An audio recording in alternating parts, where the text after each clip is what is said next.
bonjour la RDC, bonjour l'Afrique, bonjour le monde. Et ça, journaliste et chroniqueuse Nabino, Patricia Mbelou. Na poko lelo nazarana pour vous présenter émission sur la pédophilie. Oh, et la kisi na dingala qui pédé. Alors, et ça la question tuni nga mingi. Qui pédé et bandara nini. Et là on a dit ça là que non mibali ba comment le bas se comporter le la base si bas se comporter le mibali. Donc, et ça la question va poser nga mingi. Alors nazana invité spécial ngai parents kapiamba akoya pour répondre à la mituna na bino nyonso. Numéro nanga eza plus 243 81 0138 358 plus 243 81 0138 358. Bon, on a invité Nabiso Azana Nzela dans son téléma pour nous inviter Nabiso quand on va à l'émission. Parents Kapiamba.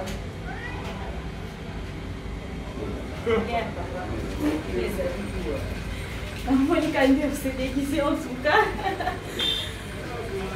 Oh, parents, elles ont compris noter. Boé souleni. Ouais, boé, ça pour nous ça va nous découvrir. Moi aussi, à ça moi aussi. Les gens vidéo au pas la sala, na vidéo pas la sala.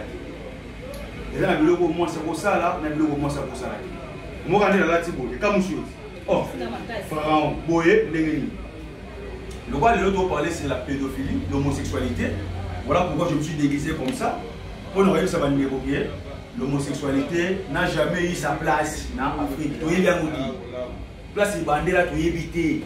Les autres au monde on va péder, les autres on va péder. Parce qu'on va lesbienne.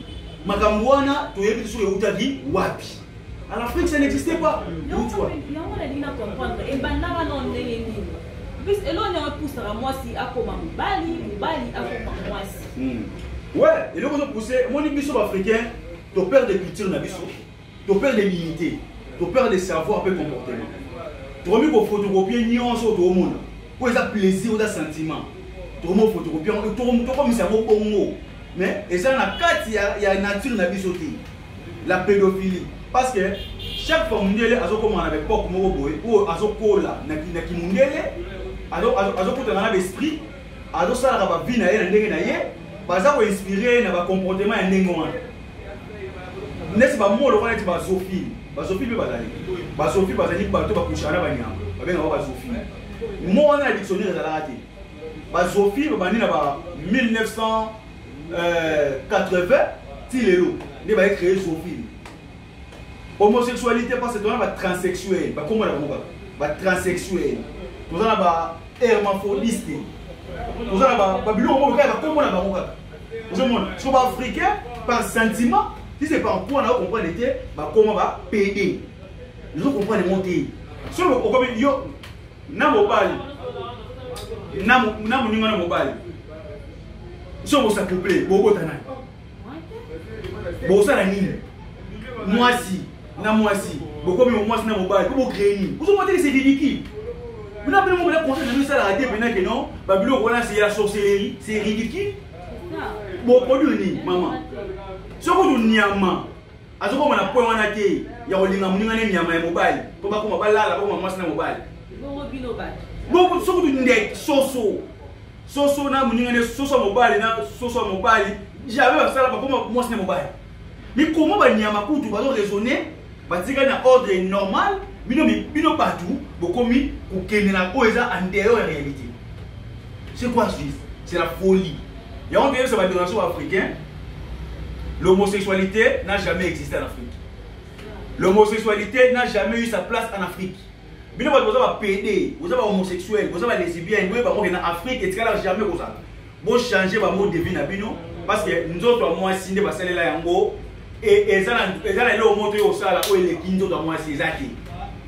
À ton coucher dans mobile, au tir la sala pour la mais satisfait dans ce plaisir naturel au bâtir la case dans moi si. On va le monter. Attends moi si, au but ngani na zaboy, bo su ba bilo monter ba film ba porno, ba bilo ba mindele ba sala, ba bilo woni. Ba bilo wona ba sala la wana so ba machine, au tir la voiture na yo, au tir la aura plaisir té au mobile. Donc et ça va, c'est bête. C'est très bête. Et on te laisse savoir Ndeko parce que n'a pas quand na makasi. Na ko tana Ndeko africain à Brazzaville. Il y a une inspiration avec une inspiration na quand na gagner nango pour lancer l'émission. Ndeko wana, regardez dans les réseaux sociaux parce que sur les réseaux sociaux doit être connu et belé. Donc na yambaka ba message na ba demande mususu ah na la tante na cliquer ka million sur kota. Na yeba question de banane tout notre canal parce que toi la besoin il y a monde faut pas comprendre les messages dans nous. Ne mo la sali. Sali moko boy achana point d'interrogation. Ba sali wala ba sali ba simba pesa. Ngabala kuna tellement na occupé te na komika sali. Na raisonner. Ah tu es beau, mais tu es très loin. Oh. Je suis beau, mais je suis très loin. Mais c'est intéressant, c'est une femme ou quoi? N'importe où, na profil. N'a la bouée. N'a mon mobile. Tu vas poser la question, monsieur, tu es une fille ou un homme?